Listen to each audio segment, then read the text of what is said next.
প্রথমে আমাদের কি হয়েছিল, আমাদের যে প্রথম প্রশ্নে একটা বিক্রিয়া দেওয়া আছে, বিক্রিয়া থেকে বলছে আপনাকে ই ফ্যাক্টর বের করার জন্য। ই ফ্যাক্টর বা অ্যাটমিক অনুমি দুইটাই কিন্তু সেম কথা, ই ফ্যাক্টর বা অ্যাটমিক অনুমি। তো এই জিনিসটা কোথায় আছে, এই জিনিসটা গ্রিন কেমিস্ট্রি মেবি 4 নং স্টেপে আছে, ই ফ্যাক্টর বা অ্যাটমিক অনুমি। এইটা মানে কি? এইটা মানে হলো কোন একটা বিক্রিয়কের কাঙ্ক্ষিত উৎপাদ, কাঙ্ক্ষিত উৎপাদ বাই হইল উৎপাদের ভর আর কি, বাই হইল মোট বিক্রিয়কের ভর, বিক্রিয়কের ভর ইনটু 100%। এইটাকেই বলে মূলত আমাদের ই ফ্যাক্টর বা অ্যাটমিক অনুমি। ওকে, তাহলে এইখানে কিন্তু আমাকে বলে দিচ্ছে কোনটা উৎপাদ হবে, এইটা আমাদের বলে দিচ্ছে উৎপাদ। এতটুকু বুঝা গেল? তাহলে এই উৎপাদের ভর আমরা এখানে নিব। আর আমাকে বলছে মোট বিক্রিয়ক, তাহলে মোট বিক্রিয়ক এই যে সমীকরণের আমাদের যে বাম পাশে যেটা আছে আর কি, এইখান থেকে ধরে আমাদের এই সম্পূর্ণটা হলো আমাদের মোট বিক্রিয়ক, এর ভরটা নিব। এই দুইটা রেশিও করলে আমাদের যে রেজাল্ট আসবে সেটা হলো আমাদের অ্যাটম ইকোনমি। বুঝাইতে? ওকে, গেল আমাদের অ্যাটম ইকোনমির কাহিনী। দেন 2 এর কাহিনী শেষ। 3 আমাকে কি বলছে? আচ্ছা, 3 আমরা একটু থিওরি দেখে আসি, বিক্রিয়ার হার রিলেটেড থিওরি আর কি। 3 চলেন আমরা বিক্রিয়ার হার রিলেটেড কাহিনী দেখে আসি। এই দেখেন একটা বিক্রিয়ার হার। বিক্রিয়ার হার অ্যাকচুয়ালি জিনিসটা কি? যে বিক্রিয়ার হার হইল আমাদের উৎপাদ বা বিক্রিয়কের ঘনমাত্রার পরিবর্তন বাই হইল বেহিত সময়, এর রেশিওটাকে বলা হয় বিক্রিয়ার হার। অর্থাৎ একক সময়ে কতটুকু ঘনমাত্রার উৎপাদ উৎপন্ন হয়েছে বা একক সময়ে কতটুকু বিক্রিয়কের ঘনমাত্রা হ্রাস পাইছে, এই জিনিসটাকে অ্যাকচুয়ালি আমাদের বলা হয় বিক্রিয়ার হার। এতটুকু বোঝা গেছে? এখন আমরা যদি দেখি বিক্রিয়ার হারের, মেবি একটা প্রশ্ন আসছিল বিক্রিয়ার হারের একক কি। বিক্রিয়ার হারের একক হইল এই জিনিসটা, একটা মেবি আমি দিছিলাম এমসিকিউতে, বিক্রিয়ার হারের একক কি। কারণ ঘনমাত্রার একক, ঘনমাত্রাকে যদি আমরা সি দ্বারা প্রকাশ করি, ঘনমাত্রার একক হইল মোল পার লিটার, আর সময়ের একক হইল আপনার সেকেন্ড। তাহলে ঘনমাত্রাকে সময় দ্বারা ভাগ করলে যে জিনিসটা পাইবেন সেটাই হইল আমাদের অ্যাকচুয়ালি বিক্রিয়ার হার, সেটা হোক আপনার উৎপাদের ক্ষেত্রে না হোক আপনার বিক্রিয়কের ক্ষেত্রে। ওকে, দেন দেখেন বিক্রিয়ার হার রিলেটেড এখানে প্রথম ক্রম বিক্রিয়া, দ্বিতীয় ক্রম বিক্রিয়া এইগুলো আছে। আরেকটা জিনিস, আচ্ছা এটা মেবি আমি লাইন কেটে দিচ্ছি আর কি। আমি এইখান থেকে আরেকটা জিনিস দেখাই, সেটা হইলো যে কোনো একটা র্যান্ডমলি বিক্রিয়া থাকুক, ধরেন আমাদের এ দেয়া আছে, একটা জিনিস দেয়া আছে, বি দেয়া আছে, এটা দেয়া আছে, ধরেন আপনার দেয়া আছে সি দেয়া আছে। এখন এই বিক্রিয়ার হার ডিএক্স বাই ডিটি, সেটা যদি আপনি এর সাপেক্ষে হিসাব করেন তাহলে এইটা হবে এইটা,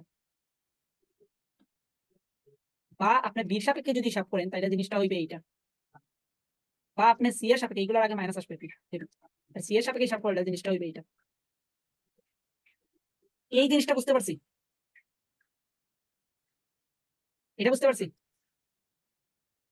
বুঝছি ভাইয়া। ওকে, এই জিনিসটা মাথায় রাখবা, কারণ এইটা দিয়ে এই বিক্রিয়ার হার দিয়ে একটা প্রশ্ন আসলে আসতে পারে, আর জিনিসটাতে এইখানে আপনারা ভুল করবেন। তো বিক্রিয়ার হার যদি যার সহগ যত থাকবে এই সহগ দ্বারা ভাগ করবেন সহজে সহজ। তাইলে চলেন আমরা এখন এই জিনিসটা জানলাম, এখন এইটার অ্যাপ্লাই দেখবো বিক্রিয়ার হারে। আর একটা রয়েছে মেবি শক্তি, শক্তি। ওকে, এইখানে কি বলছে দেখেন, একটা বিক্রিয়া দেওয়া আছে H2 plus bromine 2 equal to HBr, এর আয়তন দেওয়া আছে এতটুকু, এত পাত্রে আর কি বলছে, পাত্রে সম্পন্ন করা হলো 0.01 সেকেন্ডে ব্রোমিনের ঘনমাত্রার পরিবর্তন হয় মাইনাস দিছে, মাইনাস হওয়ারই কথা এতটুকু। তার মানে এখানে কেসটা কাকে নিয়ে হচ্ছে, ব্রোমিনকে নিয়ে,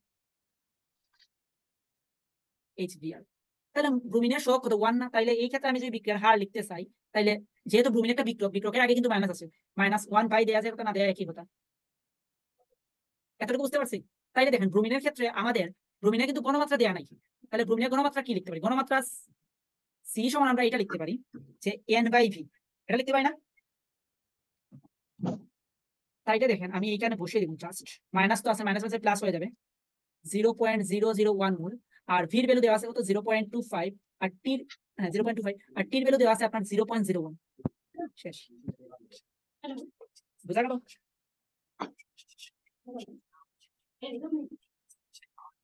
এটা বুঝতে পারছি? বুঝছি ভাইয়া।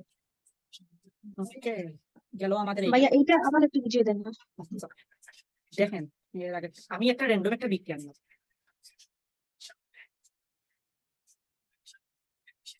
এখন এই বিক্রিয়ার হার সমান আমি লিখতে পারি সহগ যেটা থাকবে এইটা দ্বারা ভাগ করবেন ডিরেক্ট, আর বিক্রিয়কের ক্ষেত্রে বিক্রিয়ার হার ঋণাত্মক আসে আর কি, মানে সময়ের সাথে হ্রাস পায় ঘনমাত্রা, এজন্য আগে আমরা একটা নেগেটিভ সাইন দিই, বা বির ক্ষেত্রে হিসাব করলে এটা আসবে আর কি, ডিটি। আর উৎপাদের ক্ষেত্রে হিসাব করলে প্লাস আসবে। এটা বুঝতে পারছি তাছাড়া? জি ভাইয়া। ওকে, তাইলে এখন দেখেন আমার কি দেয়া আছে, একটা বিক্রিয়া দেয়া আছে হাইড্রোজেন প্লাস ব্রোমিন প্লাস হইলো 2HBr, এই বিক্রিয়া বলছে হার বের করার জন্য। তাইলে যেহেতু ব্রোমিনের কেস দেয়া আছে, প্রশ্নে দেখেন আপনার ব্রোমিনের কেস দেয়া আছে, তাহলে ব্রোমিনের সহগ কত 1 না, তাহলে 1 দ্বারা ভাগ দেয়া যাবে না, দেয়া আছে। আর যেহেতু ব্রোমিনেরটা কি বিক্রিয়ক, এর জন্য সাইন আমরা দিচ্ছি কি মাইনাস। ওকে, এখন তাইলে ব্রোমিনের ঘনমাত্রার পরিবর্তন বাই হইলো কত সময়ে পরিবর্তন হচ্ছে এই জিনিসটা। দেখেন আপনার সময় দেয়া আছে কিন্তু 0.01, তাইলে আমি সময়টা বসিয়ে দিচ্ছি 0.01। দেন আপনার ব্রোমিনের ঘনমাত্রা লাগবে। এখন ঘনমাত্রা এখানে দেয়া নাই, দেয়া আছে একটা পাত্র দেয়া আছে, যে পাত্রের আয়তন দেয়া আছে 0.25 লিটার এবং ব্রোমিনের মূল সংখ্যার পরিবর্তন দেয়া আছে 0.001। তাইলে ঘনমাত্রার সাথে মূল এবং আয়তনের রিলেশন হইলো এইটা। এখন বলতে পারেন এটা কি রকম, দেখেন সিম্পল একটা জিনিস, ঘনমাত্রার একক কি আমরা লিখি মূল পার লিটার না, এটা তো লিখি। তাহলে উপরে তবে মূল, নিচে তবে আয়তন, ভলিউম, শেষ। এটা করলে আমরা ঘনমাত্রা পেয়ে যাই। তাহলে সি সমান n/v, বুঝা গেল? তাহলে n এর ভ্যালু দেয়া আছে আমার কিন্তু 0.001, আমি বসিয়ে দিছি। আর যেহেতু এইখানে মাইনাস আর ওই যে ঘনমাত্রার পরিবর্তন মাইনাস দেয়া আছে, তাহলে মাইনাস আছে প্লাস হইছে। আর আমাদের ভি দেয়া আছে হলো 0.25 বসিয়ে দিছি, শেষ। বুঝা গেল? জি ওকে, দেন আসেন আমাদের পরের প্রশ্ন, প্রারম্ভিক অবস্থায়।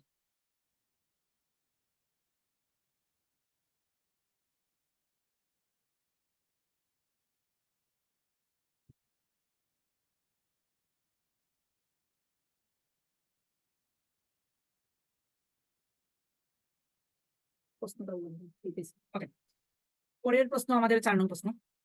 4 নং প্রশ্ন বলছে প্রারম্ভিক অবস্থায় একটি বিক্রিয়ার হার দেয়া আছে আমাদের এতটুকু, এন্ড হার ধ্রুবক দেয়া আছে, বলছে প্রারম্ভিক অবস্থায় বিক্রিয়াটিতে বিক্রিয়কের ঘনমাত্রা কত।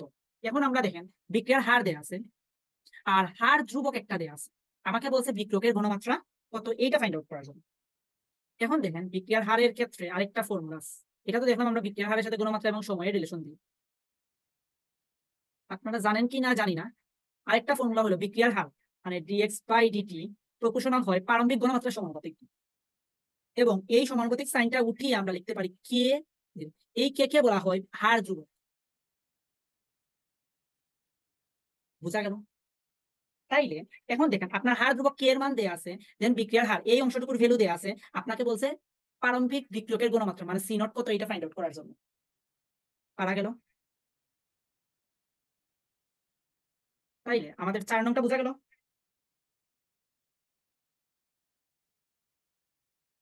4 নংটা বুঝতে পারছি? বুঝছি ভাইয়া। তোর বদ অভ্যাস এত খারাপ কেন রে, 4 বার হওয়ার পরে তোরা একটা রিপ্লাই দিস। Okay, pass. পাশে বলছে কি A plus 2b is equal P হলে, এবং এই বিক্রিয়ার রেটটা দেয়া দিছে, রেট কে। এখন বলছে যদি বিক্রিয়কের ঘনমাত্রা উভয় বিক্রিয়ক, বিক্রিয়ক কয়টা আছে, দুইটা আছে না, এই একটা আছে না, এই আরেকটা আছে না, এটাই তো আছে, যদি হয় দ্বিগুণ করা হয় তাহলে বিক্রিয়ার হার কত বৃদ্ধি পাবে। এই দেখ বিক্রিয়ার হার কিন্তু বলেই দিচ্ছে এইটা। এখন বলছে তাদের ঘনমাত্রা যদি তুই দ্বিগুণ করস, তাহলে এর ঘনমাত্রা দ্বিগুণ করলে আমরা পাইবো কত 2m, বির ঘনমাত্রা দ্বিগুণ করলে এটা পাইবো। তাহলে আলটিমেটলি কত পাইলাম 4, কি এত একটা আছেই এ বি, তার মানে এইটা তো আমার কত আগের আর, তাহলে 4 টাইমস। বুঝছি এটা? বুঝছি ভাইয়া। ওকে, যদি আমরা এটা বুঝে থাকি 6, আচ্ছা 6 কি বলছে যে প্রথম ক্রম বিক্রিয়কের অর্ধায় দেওয়া আছে কত 50 সেকেন্ড, আমাকে 75% বিক্রিয়া শেষ করতে কত সময় লাগবে। তাইলে এইটার ক্ষেত্রে আমাদের সময়টা টি সমান আমরা জানি কি 1/k, ডিরেক্ট ফর্মুলা আমরা জানি লন সি নট বাই হলো সি টি, অর্থাৎ টি সময় কতটুকু অবশিষ্ট আছে, আর এটা হলো প্রারম্ভিক। এখন আমাদের দরকার কে এর ভ্যালু, কে এর ভ্যালু কিন্তু এখানে দেয়া নাই, দেয়া আছে এখানে কোনো জায়গায় কে এর ভ্যালু নাই, কিন্তু দেয়া আছে অর্ধায়। এই অর্ধায় দিয়ে আমরা কেটা বের করতে পারি, অর্ধায়ের সাথে কে এর রিলেশন আছে একটা, দেন টি হাফ সমান আমরা লিখতে পারি লন টু, লন টুর মান মেবি 0.693, লন টু বাই হলো কে, এইখান থেকে আমরা কে এর ভ্যালুটা ফাইন্ড আউট করব। যেহেতু আমার টি হাফের ভ্যালু দেয়া আছে, এটার মান দেয়া আছে কত 50 সেকেন্ড টি হাফ, তাইলে আর লন টুর মান তো ক্যালকুলেটর বসাইলেই চলে আসবে, তাইলে আমরা কে এর ভ্যালু পাইলাম। দেন আমাদের সি নট আর সিটি দরকার। এখন সি নটটাকে যদি আমরা ধরি 100, তাহলে সিটিটা কতটুকু হবে, যেহেতু পার্সেন্টেজে দেয়া আছে এর জন্য আমরা 100 ধরলাম, তাহলে সিটি হবে 100 মাইনাস হলো 75। কি জন্য আমার এতটুকু শেষ করতে কত সময় লাগবে, তার মানে এতটুকু শেষ হয়ে যায়, তাহলে আমাদের অবশিষ্ট কতটুকু থাকবে 25। এইটাই হলো আমাদের সিটি। তাহলে এইখানে শর্টকাটটা বসিয়ে দিলেই আমাদের টির ভ্যালুটা চলে আসবে। বুঝা গেল? এখন আসি আমরা 7-এ। আমাকে কেউ একজন বলেন 7-এর আনসার কত হবে, বা 7টা কিভাবে করবো আমি, যদি আমরা 6টা বুঝতে থাকি 7 কেমনে করবো আমরা। এনিওয়ান কয়টা সৌরভ 7 কিভাবে করতে পারি ভাই?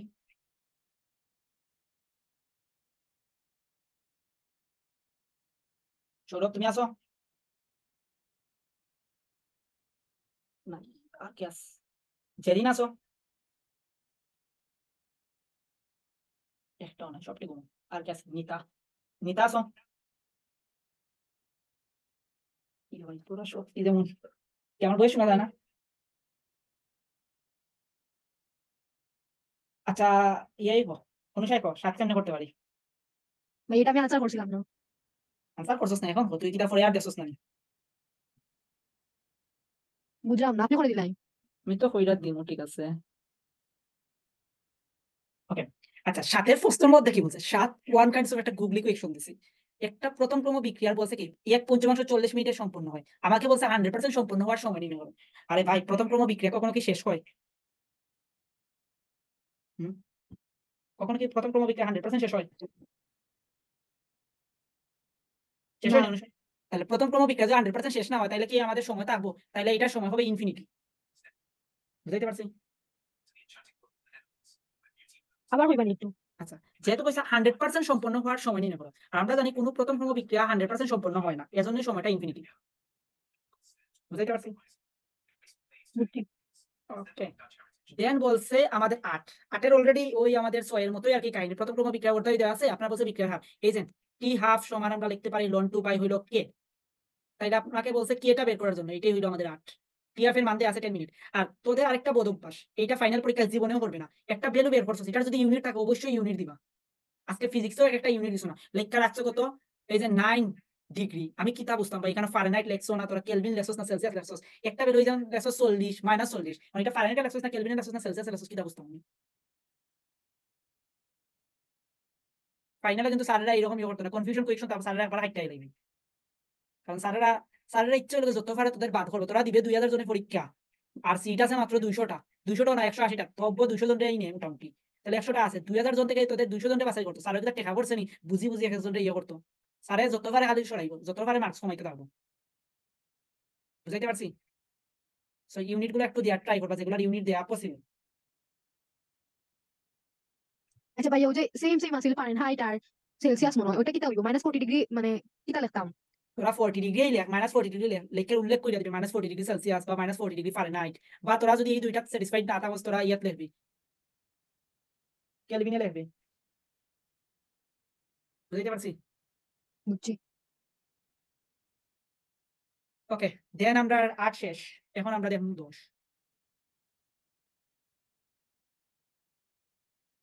ওকে। ও সরি 9। 9 বলছে কি একটা বিক্রিয়ার ইয়ে দেয়া গেছে। আচ্ছা, এটা একটু গ্রাফে, এটার মেবি অনুসারে কইছিল যে তাই সমস্যা আছে সক্রিয় শক্তি। গ্রাফ কে লবই। এই কেন নাই? আচ্ছা। এই দেখ সক্রিয় শক্তি অনুসারে একটু নোটিস করিস। সক্রিয় শক্তি সমান আমরা এটা লিখতে পারি। কেমনে আইছে কিলা আইছে এটা দেখার দরকার নাই এখন আপাতত। এটা লিখতে পারি বা এটা লিখতে পারি। লগ দিয়ে লিখলে এটা লিখবো, আর লন দিয়ে লিখলে এটা লিখবো। হোয়াটএভার, লগ দিয়ে লেখা লন দিয়ে লেখ। খালি ডিফারেন্স থাকবে যে 2.303 আর সব সেম। বুঝাইতে পারছি? আচ্ছা। মানে যেকোনো একটা লিখলে হইব। যেকোনো একটা লিখলে হইব। লগ আর লনের মধ্যে ডিফারেন্স হলো 2.303, আর কোনো কিছু না। যেকোনো একটা লিখলে হইব। Any one. তোর যেটা খুশি এটা লিখ। ওকে। তো লন লেখা তো 2.303 আইতো না, আর লগ লেখা তো 2.303 আইবো, আর সব সেম। আচ্ছা। তো দুইটার মধ্যে যেকোনো একটা আমরা শিখবো। ওকে। দেখ এইখান থেকে দেখ, আচ্ছা যাই আমি ঢালের ক্ষেত্রে। এই দেখ, আর্হেনিয়াস সমীকরণের ডাল এবং লেখচিত্র আর কি। তোর ডাল তুই যদি লন লেস, তোর যদি লনের গ্রাফ দেওয়া হয় লন কে বাই হলো 1/t, তাহলে ডাল সমান তোর ডিরেক্ট আইবো মাইনাস ইএ বাই হলো আর। এই ইএটাকে বলা হয় আমাদের সক্রিয় শক্তি। আর যদি এটা লগের গ্রাফ হয়, লগের গ্রাফ হইলে ডাল সমান এটা আসবে। বুঝাইতে পারছি? মানে ওই 2.303 টা আবার কি যদি লগের গ্রাফ হয়, আর যদি লনের গ্রাফ হয় 2.303 থাকতো না। এতটুকু বুঝতে পারছি? এই ইএটাকে বুঝছি। বলা হয় আমাদের সক্রিয় শক্তি। সক্রিয় শক্তি মানে হলো কোনো একটা বিক্রিয়ক সর্বনিম্ন যে শক্তিটা অর্জন করার পরে বিক্রিয়া থেকে উৎপাদ হইব, ঠিক আছে? সক্রিয় শক্তিতে পৌঁছাইলেও কিন্তু উৎপাদ পাওয়া যাইতো না। সক্রিয় শক্তি থেকে বেশি হলে উৎপাদ পসিবল, আদারওয়াইজ সক্রিয় শক্তি অর্জন হলেও বিক্রিয়াটা আবার রিভার্সে ফিরে আইতে পারে, ঠিক আছে? তাহলে ন্যূনতম একটা শক্তি, যে শক্তি অর্জন করার ফলেই আমরা উৎপাদটা পাইতে পারি। বুঝা গেল? আচ্ছা, এইখানে পাইলাম আমরা সক্রিয় শক্তি। এইটা কি বলা হয় সক্রিয় শক্তি। আর ডাল তো আমরা দেখলাম, ওই এই জিনিসটা মুখস্থ রাখবি। আচ্ছা, ইএ বাই ডাল সমান ইএ বাই এটা পাই। লগের গ্রাফ হইলে কি হয়, লনের গ্রাফ হইলে কি হয়। আচ্ছা, আর এখানে আরেকটা জিনিস আছে। আর তো কোনো কিছু নাই। আর এই যে দুইটা রেশিও দিয়া দিছিল মেবি বিক্রিয়ার হার ধ্রুবকের দুইটা রেশিও এবং টেম্পারেচার থাকলে কাহিনী হইলো গিয়ে এইটা কি জিনিসটা হলো এইখান থেকে গেছে। এই যে এইটাও মনে রাখতে পারোস। এই যে কাহিনীটা। ঠিক আছে? এটা আমার সময় মনে আছে বুয়েট আমি যখন 20-21 পরীক্ষা দেই বুয়েট রিটেন হইছিল ভাই। এটা আমি অনেকবার কইরা গেছি। বাট পরীক্ষার হলো গিয়ে আমার ওই মিলিসেকেন্ডের লাগে সূত্রটা ভুলে গেছি। একবারে আমার সলিড মার্কটা কাটা গেছে রিটেন 10 মার্কের। ওকে। সেম সূত্র দিয়ে জাস্ট সূত্র বসালে আনসার চলে যাইতো। ওকে। তো এইখানে সবকিছুই দেয়া আছে। এটাও দেখবে তোরা কত 16 নম্বর না 17 নম্বর ম্যাথের মধ্যে আইছিল। সেম ফর্মুলা দিয়া। সবকিছু দেওয়া আছে। যদি লগ ইউজ করস তাইলে 2.303 আর যদি আমরা লন ইউজ করি তাইলে 2.303 দেওয়া লাগতো নাই। আমি কি আমার কথা বুঝাইতে পারছি এতটুকু?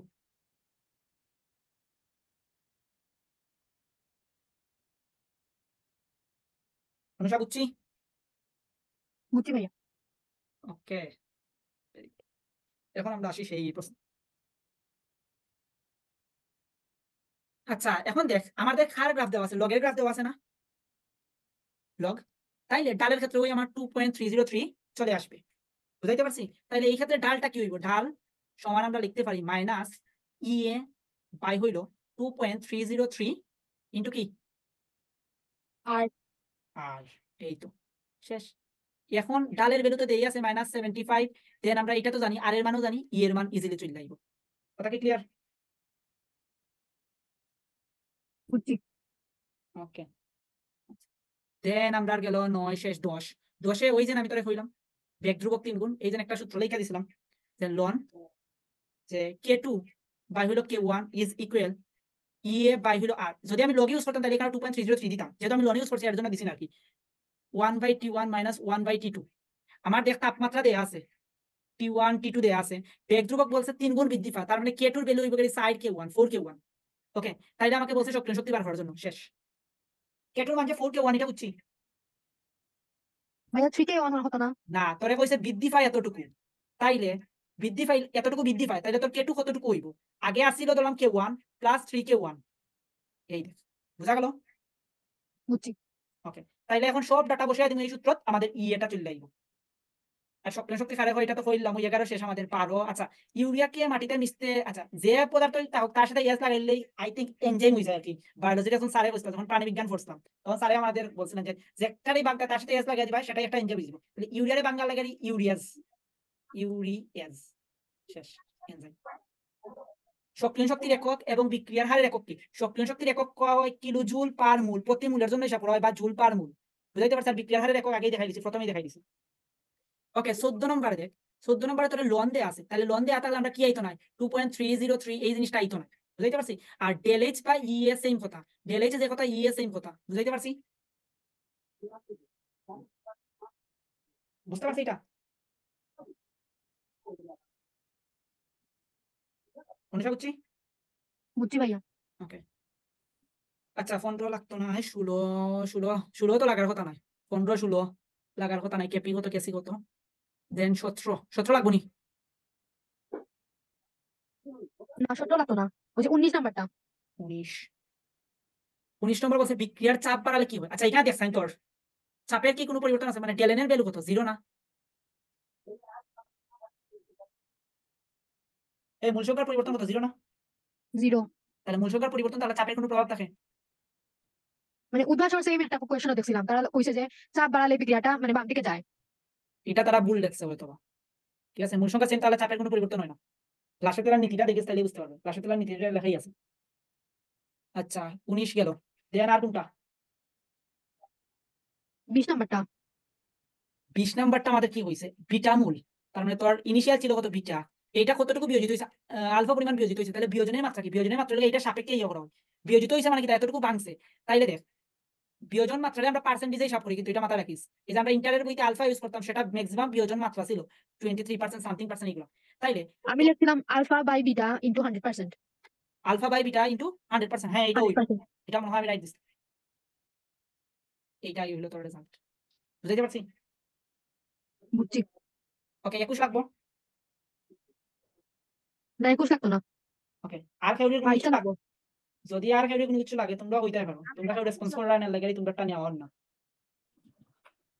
22 লাগবে নাকি ওকে এখন আমরা সক্রিয় বল মানে কি তা বুঝি আমরা সক্রিয় বল মানে কি তারে কোনো কিছুর ভর। সক্রিয় ভর মানে কোনো কিছুর ভর নাইনি। সক্রিয় ভর মানে হইছে ঘনমাত্রা বা আংশিক চাপ। প্রক্রিয়ার সূত্রতে লেখা আছে কিন্তু, বুঝাইতে পারছি? আংশিক চাপ এই দুইটা মধ্যে যে কোনো একটা লেখা হয় সক্রিয় ভর। এখন আমরা এখানে কি নিব? আমরা এখানে নিব ঘনমাত্রা, কারণ দেখ এখানে দেয়া আছে W/V, তার মানে এটা হলো এই ঘনমাত্রার কাহিনী। বুঝা গেছে? বুঝছি। তাইলে এখন তুই এটার ঘনমাত্রা বার হইলা, তাইলে তো কাহিনী শেষ। ঘনমাত্রা S সমান আমরা কি লিখতে পারি? S সমান আমরা জানি কি তা W W into 1000 by MV। এখন 1000 আমরা কোন সময় দেই আর কোন সময় দেই না এটা সব সময় কি 1000 হইব না? যখন যখন মিলিটার থাকে তখন 1000, আর লিটার থাকে তো 1000 দেওয়া লাগে না। ওকে, আর এই পার্সেন্টেজ দ্বারা কিন্তু তোর ভিটা মিলিলিটার আছে, এজন্য 1000 দিবি, ঠিক আছে? বা এটা শর্টকাটে ইউজ করতে পারোস, যেন পার্সেন্টেজ রিলেটেড কোনো কিছু থাকলে তোর 10x বাই হইলো গিয়ে তোর m। বুঝাইতে পারছি? বুঝা গেল? বুঝছি। ওকে, দেন আমরা আর কত, আর কয় নাম্বার লাগবে তোর? 25। 25 ডিগ্রি সেন্টিগ্রেড তাপমাত্রা এত হলে মোলারিটিতে কত? এইটার আগে পিএইচ বা হইলা ঘনমাত্রা বার করবি। পিএইচ দেওয়া আছে না?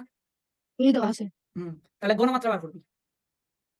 ওই যে tan inverse pH। Yes, 10 inverse pH.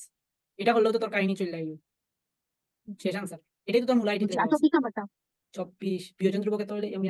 আচ্ছা 24 থেকে সব পানির আয়নিক গুণফল একটা কেস লেখা ছিল এইরকম আর কি, Ka * Kb = 10^14। বুঝা গেল? এটা পানির আয়নিক গুণফলে লেখা আছে, হয়তো আমরা এত ফোকাস করে পড়ি নাই। তো দেখ এইখানে দেয়া আছে তোর কিটা অ্যামোনিয়াম আয়নের বিয়োজন ধ্রুবক দেয়া আছে এতটুকু, আমাকে বলছে অ্যামোনিয়ার কত। তাহলে দেখ অ্যামোনিয়াম আয়ন এবং অ্যামোনিয়া পরস্পরের লগে অনুবন্ধী, তারা অম্ল ক্ষার। বুঝাইতে পারছি? একটা অনুবন্ধী অম্ল অনুবন্ধী ক্ষার, আর অনুবন্ধী অম্ল এবং অনুবন্ধী ক্ষারের ক্ষেত্রে আমরা জানি যে একক তাপমাত্রা আর কি অ্যাসিডিটিতে এই কেসটা হয়, মানে 25 ডিগ্রি সেন্টিগ্রেড টেম্পারেচার আর কি এই কেসটা হয়। তাইলে তোর কে এর ভ্যালু দেয়া আছে তোর এতটুকু, দেন 5.80 * 10^10, তার মানে তোর কেবিটা বের করতে। বুঝাইতে পারছি? অনুষা বুঝছো? ভাই আবার একটু কইবানি। ওকে, কইলাম যে অনুবন্ধী অম্ল ক্ষার যদি হয় তাইলে Ka * Kb = 10^14। তাইলে এইখানে তোর কে জর অ্যামোনিয়া লাগাই তোর কিটা অ্যাসিড, তাইলে এর কে এর ভ্যালু দেয়া আছে, এখন তোরা কইছে অ্যামোনিয়ার কতটুকু বার করতে, এই কেবিটা বার করতে। বুঝাইতে পারছি?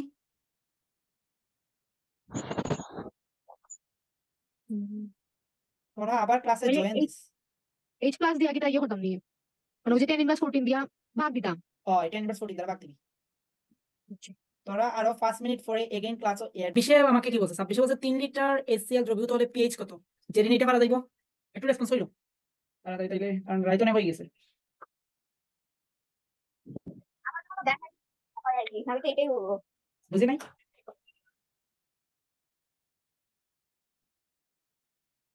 এটা কি দেখাই দিলে তো আমার জন্য সুবিধা হয় কি, আমার তাহলে একটু ক্লিয়ার হতে পারি। আচ্ছা তাইলে আচ্ছা তো দেখাই। তো আমাকে বলছে 3 লিটার দ্রবণে বলছে 1.35 গ্রাম HCl দ্রবীভূত আছে, দ্রবণের পিএইচ কত? তাইলে পিএইচ সমান আমরা জানি কি, একটু রেসপন্স করো। পিএইচ সমান আমরা কি জানি? Minus log of hydrogen ionic ঘনমাত্রা। ওকে, তাহলে এইখানে HCl এর আমরা বিয়োজন কি জানি? হাইড্রোজেন প্লাস হইল ক্লোরিন। ওকে, তাইলে হাইড্রোজেনের ঘনমাত্রা যা হবে, সরি HCl এর ঘনমাত্রা যা হবে এটার পরিমাণও সেম হবে। এইখানে দেখেন আপনার কিন্তু কি দেয়া নাই, HCl এর ঘনমাত্রা দেয়া নাই, দেয়া আছে কি আপনার 1.5 গ্রাম HCl আছে, আর কি দেয়া আছে 3 লিটার দ্রবণের মধ্যে। তাইলে এখন HCl এর ঘনমাত্রা বের করতে হবে। তাহলে ঘনমাত্রা আমরা কি জানি? ঘনমাত্রা সমান আমরা জানি S সমান আমরা জানি কি মোল পার লিটার, বা S সমান ডাইরেক্ট সূত্র জানি আমরা কি, যে W বাই হলো MV। এইখানে বসিয়ে দেন, W এর মান দেয়া আছে আপনার 1.35, আর V এর মান দেয়া আছে 3, আর M এর মান আমরা জানি HCl এর ক্ষেত্রে M এর মান কত হবে? 36.5। শেষ। তাহলে আমরা ঘনমাত্রা পেয়ে গেছি। তাহলে HCl এর ঘনমাত্রা যা হবে হাইড্রোজেনের ঘনমাত্রা সেম হবে। তাহলে এখানে হাইড্রোজেনের ঘনমাত্রা বসিয়ে দেন, आंसर শেষ। 26 বুঝা গেল? সেরিন বুঝছি? জি ভাই বুঝতে পারছি। ওকে, আচ্ছা তাহলে আমাদের 26 শেষ। দেন হইলো আমাদের 27। 27 এর সেম কাহিনী, আপনাকে দেয়া আছে কি যে এত ঘনমাত্রা বিশিষ্ট হাইড্রোনিয়ামের পিওএইচ কত। তাহলে ফার্স্টেই আপনি মাইনাস লগ অফ 0.01 করেন, তাইলে আসবে আপনার পিএইচ। দেন 14 মাইনাস পিএইচ করেন, তাইলে আসবে আপনার পিওএইচ। বুঝা গেল?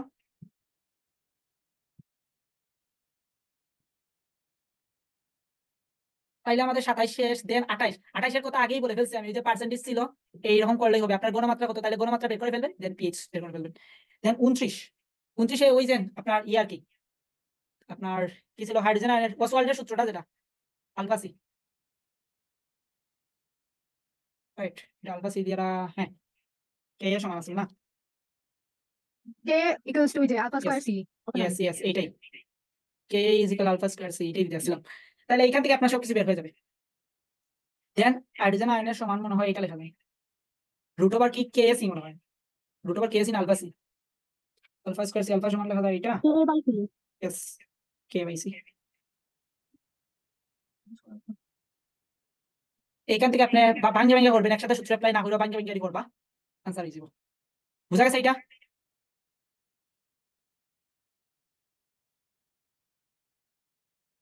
বুঝা গেল আচ্ছা না জি বুঝছি ভাইয়া জি ভাইয়া বুঝতে পারছি ওকে দেন 29 শেষ আমাদের 30 30 সেম কাহিনী বাট 30 একটা জিনিস লক্ষ্য রাখবা আপনাকে বলছে H2SO4 এর ঘনমাত্রা দেয়া আছে 1.5 মোলার আগের মতো আপনি যদি HCl এর ঘনমাত্রা সমান হাইড্রোজেনের ঘনমাত্রা ধরেন আর এখানেও সেম যদি ধরেন সালফিউরিক অ্যাসিডের ঘনমাত্রা সমান হাইড্রোজেনের ঘনমাত্রা তাহলে মারাত্মক ভুল করবেন কারণ দেখেন H2SO4 এর বিয়োজন যদি আমরা দেখি 2 হাইড্রোজেন প্লাস সালফেট বুঝতে পারছি তার মানে সালফিউরিক অ্যাসিডের ঘনমাত্রা যা হবে তার দ্বিগুণ হবে হাইড্রোজেনের ঘনমাত্রা দেন বাকিটা করুন শেষ এখন আসো আমাদের 31 বলছে কি রক্তের পিএইচ দেয়া আছে এত আমাকে বলছে বাইকার্বনেট এবং কার্বনিক অ্যাসিডের অনুপাত কত তাইলে এইটা আসবে বাফার সলিউশন পিএইচ সমান আমরা কি জানি যে পিকেএ লেয়ার্স আমরা কি জানি ও রক্তের আমি তো ইয়ে দিইনি আচ্ছা ভুল তো আমিই করছি এই যে লগ সল্ট বাহির অ্যাসিড এখানে মেবি আমি একটা ভ্যালু দেই নাই পিকে এর ভ্যালুটা দেই নাই এটা আমি ভুল করছি আর কি তো এখানে পিকে এর ভ্যালু দেয়া থাকবে আর কি তাহলে পিকে এর ভ্যালু যদি দেয়া থাকে তাহলে আমরা ইয়ে বের করতে পারবো না অনুপাত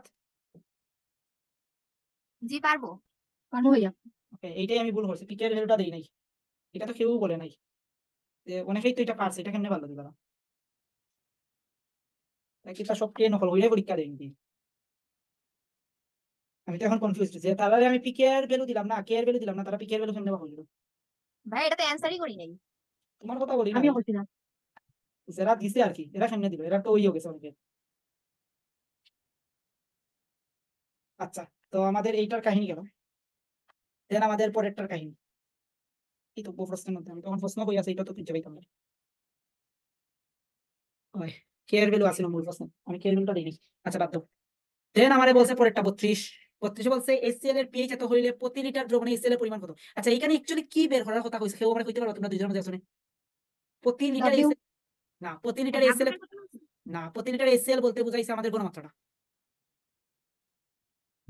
ঘনমাত্রা ঘনমাত্রার এককটা কি আমরা আরবার একটু যদি দেখি মোল পার লিটার না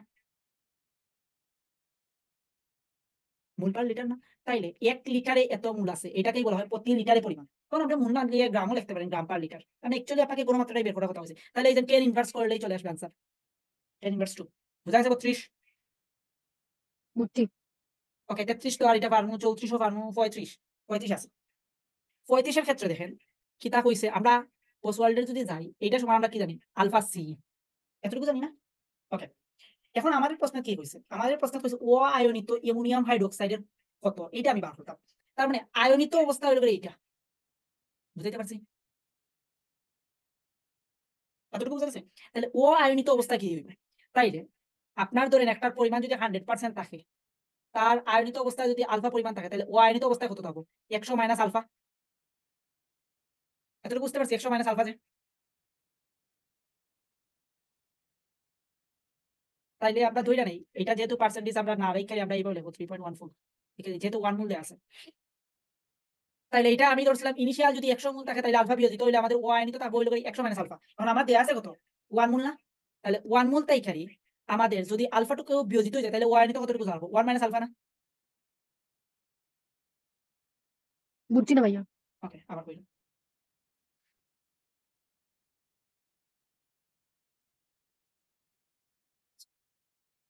আমার দেয়া আছে 1 মোল অ্যামোনিয়াম হাইড্রোক্সাইড এখন আমারে কইছে কতটুকু এই দ্রবণের মধ্যে কতটুকু অ্যামোনিয়াম হাইড্রোক্সাইড ও আয়নিত অবস্থায় থাকবে মানে ভাঙতো নাই বুঝতে পারছি কিন্তু বিয়োজন মাত্রা দেওয়া আছে কত 1.34% বিয়োজন মাত্রা দেওয়া আছে অর্থাৎ আমার এতটুকু পরিমাণ বিয়োজিত হয়ে যায় এই যে ইয়ে করি তাহলে 0.034 এই মূলটা ভাঙে যায় তাইলে আগে আছিল তোর 1 মূল এবং এতটুকু ভাঙে যায় তাইলে এই দুইটার বিয়োগ করলেই তো আমরা কতটুকু ভাঙছে না এটা পাইলিম না কত মূল ভাঙছে না এটা তো পাইব না নি আলফা ওই যে আর 0.0134 ওটা ইয়েস 1 মাইনাস আলফা করলেও তো আমরা পাবো কতটুকু ভাঙছে না ক্লিয়ার তাইলে এটা ভাইয়া, পাইলাম আপনি তো বলছেন যে 1 মোলার, যদি এই জায়গায় 1 মোলার রাখে আমরা যদি 5 মোলার দিত তাহলে কি 5 মাইনাস আলফা হইতো? ইয়েস 5 না তখন হয়তো আমি বলি 1 মাইনাস 5 আলফা এইটা হইতো বুঝতে পারলাম বাইরে থাকো এই যে কাহিনীটা এটা বুঝছি মেইনলি হইব 1 মাইনাস আলফা আর Yes. যত থাকবো তত দ্বারা গুণ হইব। ইয়েস বুঝা গেল ওকে তাইলে এই জিনিসটা আমাদের সব স্যারের কেমিস্ট্রি বইতে মোটামুটি ভুল জিনিস দেয়া আছে বিয়োজন মাত্রা এবং বিয়োজনের পরিমাণ নিয়ে আর কি তাহলে ও আয়নিত কতটুকু ইয়ে থাকবে এটা আমরা বুঝতে পারছি তাহলে আয়নিতর ক্ষেত্রে আমরা হাইড্রোজেনের কাহিনী কি লিখি এইভাবে লিখি না তাহলে ও আয়নিতর ক্ষেত্রে আমরা কি লিখবো এই যে শেষ বুঝা গেছে বুঝতে পারছি বুঝছি 36 ক্ষেত্রে দেওয়া আছে পিকেবির মান দেওয়া আছে এখন একটা জিনিস মাথায় রাখবা পিকেবির মান যত বেশি হইব ততই কি তা হারকত্ব বাড়বো না কমবো হারকের শক্তি বাড়বো না কমবো পিকেবি বেশি কমবো মানে ইয়েস হারকত্ব কমবো হারের শক্তি ক্রম কমবো আর কি আবার পিকেবি 1 বাই কেবি নানি মানে উল্টা ইয়েস উল্টাই তার মানে এটা শুরু হইবার রেঞ্জ হইবে এইরকম আর কি 0.7 বায়োলজি 3.74 5.78 6.53 শেষ দেন মিথাইল রেঞ্জ গেল 38 আচ্ছা 38 এর ক্ষেত্রে লেবুইসিয়ার একটা ফর্মুলা আছে এইখানে এটা হলো মুখস্থ ভ্যালু আর কি এইটার মান হইল গাড়ি 04 কিলো জুল পার মোল সরি 38 এর ক্ষেত্রে এটা মুখস্থ ভ্যালু এটা বইয়ের মধ্যেই আছে লেবুইসিয়ার সূত্রের আর কি বুঝতে পারছি আরেকটা জিনিস মাথায় রাখবা অ্যাসিড প্লাস ক্ষার প্রশমন বিক্রিয়া লবণ প্লাস পানি এই ক্ষেত্রে এনথালপির পরিবর্তন হয় আপনার 57.3 কিলোজুল পার মোল এইটাও মুখস্থ রাখুন বুঝা গেছে এটা কিন্তু আবার তীব্র অ্যাসিড কিন্তু তীব্র অ্যাসিড তীব্র ক্ষার তীব্র অ্যাসিড তীব্র ক্ষারের প্রশমন বিক্রিয়ায় আমার এনথালপির পরিবর্তন -57.3 কিলোজুল পার মোল ক্লিয়ার ক্লিয়ার ভাইয়া ওকে তাহলে 38 গেল 38 এর কোনো ফর্মুলা নাই 38 মুখস্থ বিলু দেন আসি আমরা 39 বলছে কি 5 গ্রাম ন্যাপথালিন প্রোটিনে পরিণত হলে এতটুকু হয় তাপ উৎপন্ন হয় ন্যাপথালিনের গলন এনথালপি কত আচ্ছা এনথালপি গুলা সব সময় হিসাব করা হয় প্রতি মূলের জন্য বুঝাইতে পারছি যে কোনো এনথালপি হোক এটা প্রতি মূলের জন্য হিসাব করা হয় এক মূলের জন্য কতটুকু হইছে এটাই তোমার হয় এনথালপি তাইলে এইখানে দেয়া আছে 5 গ্রামের লাগে কতটুকু শক্তি লাগে 745 জুল তাইলে 5 গ্রামের লাগে আমাদের 745 জুল তাহলে আমার হিসাব করতে হবে এক মূলের লাগে কতটুকু লাগে এক মূলের লাগে যতটুকু লাগবে সেটাই হলো তোমার গলন এনথালপি তাহলে এক মূল ন্যাপথালিনের এক মূল সমান কত গ্রাম এক মূল সমান কয় গ্রাম 128 গ্রাম তাহলে 745 ইন্টু 128 ভাগের 5 শেষ এত জুল পার মোল বুঝা গেছে এটা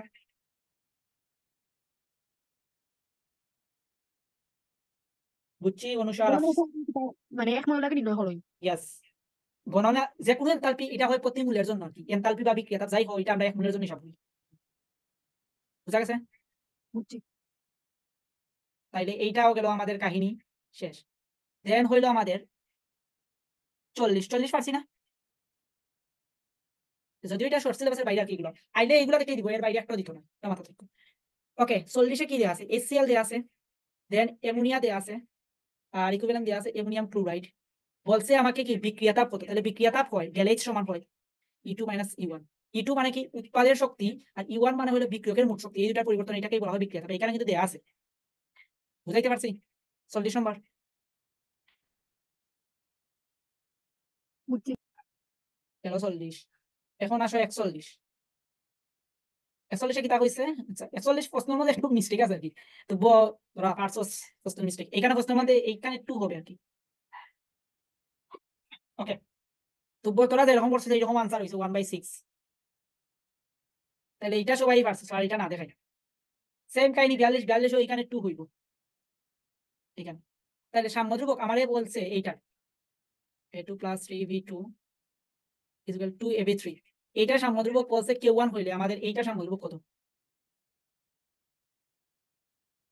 3/2 B2 এইটার সাম্যধ্রুবক কত তাহলে দেখ সব জায়গায় 2 দ্বারা ভাগ না এটা ডাইরেক্ট √2 আর এটার ফর্মুলা দেখাই না √K1 বুঝাইতে পারছি এটা যদি দেখাইতে চাই দেখাইলাই তুমি এই যে AB3 স্কোয়ার লিখতে পারি, a2 লিখতে পারি, আর লিখতে পারি কিনা v2 কিউব। এইটা লিখতে কোনো আপত্তি আছে আমরা? অনুষা,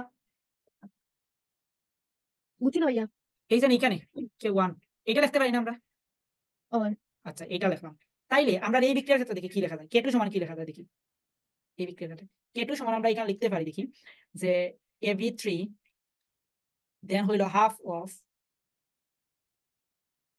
b2 3/2 লিখতে পারি না পরের বিক্রিয়ার ক্ষেত্রে? পারি। ওকে, যদি পারি আমরা তাহলে k2 সমান আমরা লেখা যায় এই যে av3 কে আমরা লিখতে পারি স্কয়ার, আর এটারে তো এমনিতেও রুট লিখতে পারি a2, আর এটা লিখতে পারি b2 কিউব। তাইলে সবগুলোর রুটের ভিতরে যদি ঢুকাই a2 ইনটু v2 কিউব, এইটাই আছিল আমরা এই যে ভিতরের জিনিসটা, এইটা সমান আমরা লিখছিলাম k1, তাহলে রুট k1, অর্থাৎ k2 সমান হলো রুট k1। এই যে k1 সমান আমরা কি লিখলাম av3 স্কয়ার দেন a2 দেন হলো v3 কিউব। এই যে k1 বুঝাইতে পারছি? বুঝছি। শেষ কাহিনী 42, আর তো কোনো কিছু নাই, আর সব পারি, খালি তা মুখস্থ হলো। বুঝা গেল? তো এই ছিল আর কি তোর কেমিস্ট্রির সলিউশন ক্লাস। আজকের কোনো ফার্স্টের কোনো কোয়েশ্চন আছে আজকে ক্লাস? ভাইয়া নেক্সট দিন করাইবানে। আচ্ছা, তো আজকের মতো শেষ আর কি আমরা ক্লাস। Tata, good bye. আর